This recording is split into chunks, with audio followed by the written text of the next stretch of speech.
Hi, this is Dr. Margie Cato with Vital Family Medicine. This is our IV filling protocol video. Please pay attention to details and follow direction when filling IV bags. Thank you. When filling multiple IVs at once, it is important to complete the formula spreadsheet so you can properly calculate the amounts of each ingredient to draw up. Keep the spreadsheet or formula sheet in a location that is easily accessible so that as you add each ingredient, you can mark it off on the spreadsheet to be sure that you have added everything and nothing is added more than once. You must prepare your clean field by first disinfecting the filling tray with Enviricide. Spray on and let sit for 5 minutes. Prop open the garbage can for easy access. Wash hands thoroughly, then glove up before working in your clean field. Now the tray is ready to be wiped down. Remove needed items from the refrigerator. B vitamins, ascorbic acid, NAC, ALA, and glutathione are found here. Next, set up room temperature items. Minerals, chelating agents, and sodium bicarb are stored at room temp. Now pull the IV bags.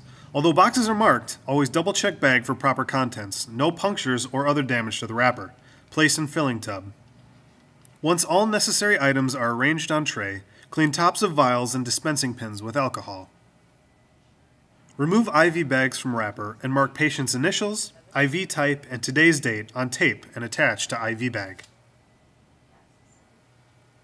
Then place 18 gauge needles in filling port with yellow rubber top and use 0.2 micron disc filters for filling all ingredients except ascorbic acid, which will be added last. Now prepare to draw up IV ingredients.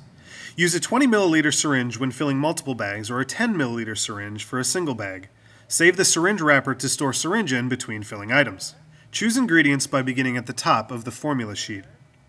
When drawing up through a dispensing pin, no needle is used. The hub of the syringe is simply screwed on. 18 gauge needles are used for drawing from vials less than 10 milliliters, while dispensing pins are used in vials larger than 10 milliliters. Although the syringe can be reused throughout filling, it's important never to mix more than one mineral type in the syringe at a time, as this can lead to precipitation. No needle is used with the disc filter. The hub of the syringe will adapt by simply screwing on. After injecting, pull back slightly on the syringe plunger so that no fluid is lost in between injections. Remember to always mark ingredients as they are added. As you fill, plan to store used ingredients apart from the ingredients yet to be used. When filling B vitamins, multiple types, B complex, B12, B6, B5, can be drawn up together. But always reserve folic acid to be drawn up by itself for risk of precipitation.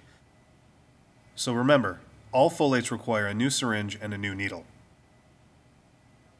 There can be some resistance when filling through a filter. Be patient with the filling process. Amino acids and some minerals will push more slowly. With smaller vials, such as zinc, it is particularly helpful to be sure to inject air into the vials before drawing up. Set aside any completely empty vials for recycling later. Any newly opened bottle must be marked with today's date before returning to storage. Now you can begin to clean up. Use the wire cutters to prep empty vials for recycling. Gather the empty vials you had set aside and begin with those containing dispensing pins. First, the dispensing pins must be removed. The tip of the dispensing pin is a sharp and must be clipped off in the sharps container using the wire clippers. The rest of the pin can simply be discarded into the trash. Then, use the clippers to remove the metal band securing the rubber vial top. Once removed, discard all of this into the trash. Now the glass bottles can be recycled. If you don't have enough time to do this step, leave empty vials on the windowsills to work on later. Now you are ready to run the IV. Before hanging the IV bag, always be sure to check that the pole is at the correct height and that all the pole segments are twisted to the lock position. Now hang the IV bag. Check the IV set packaging to ensure that it is unopened and not damaged. Open packaging, being sure to save it near the patient to use as a sterile or clean field if needed later. Remove IV set and be sure tubing is free of tangles or kinks. Stretch tubing gently so that it will lay straight. Now slide the wheeled stopper to a height that can be reached once you begin IV administration. Then roll the wheel down to its off position before inserting the line into the bag. Now, insert the spike into the bag. Squeeze the drip chamber so that fluid fills it to the half-full line. Flush the tubing by gently rolling up the stopper wheel just enough to allow a few drops to flow freely, ensuring there is no air left in the tubing. And finally, Attach the end of the tubing to the stopper for easy access. Before beginning the IV administration, it is important to ensure the patient is well hydrated and has recently had something to eat. You will recall that IV vitamin C induces insulin in the body and can cause hypoglycemia, so always be sure to offer your patient a snack before administration of high-dose ascorbic acid. Prepare your station for the IV by having strips of tape already torn and within easy access. Be sure the IV line is easy to reach from where you're seated, and that the sharps container is near the hand that will be handling the IV catheter. Place a blue chuck pad with the plastic side down under the patient's arm. Inspect the patient's anticubitals and decide which arm to use. You can also place a tourniquet to see which veins fill before choosing an arm, and if needed, have the patient pump his fist to increase venous blood flow. Glove up before cleaning the patient's arm with Hibiclens. Only a small amount of Hibiclens is required to clean the area. With the tourniquet in place, prepare to administer the IV. Check tip of catheter before insertion. You will also note the flash chamber at the base of the catheter. Be sure this is visible upon insertion in order to see when the flash of blood is present, indicating that you are in the lumen of the vein.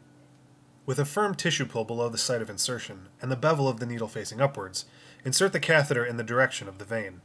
Do not separate the catheter from the guide needle until you see a flash of blood in the flash chamber. Once there is a flash, advance the entire unit 1 to 2 millimeters to account for tissue recoil. Then hold the guide needle steady and thread the catheter further until approximately 2 millimeters remain outside the site. Now remove the tourniquet. As long as the needle is held in place, the catheter will not bleed.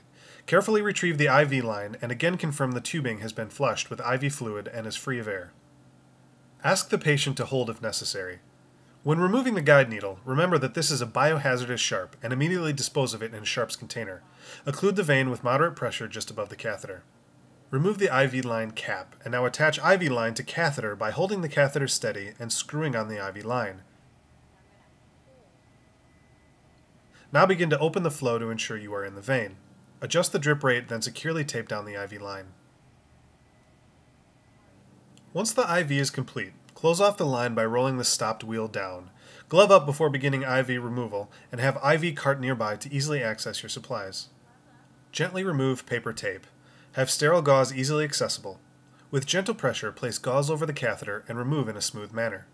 Absorb any residual fluid on the gauze, then have patient place firm pressure over the gauze while you inspect the catheter tip to ensure it is entirely intact. If, however, a tip is broken and any piece is missing, the patient must be transported to the ED for immediate examination due to risk of embolism. After 60 seconds of firm compression, apply Band-Aid to insertion site and instruct patient to continue to compress for another minute. Provide patient with appropriate post-IV instructions, including hydration and proper nutrition.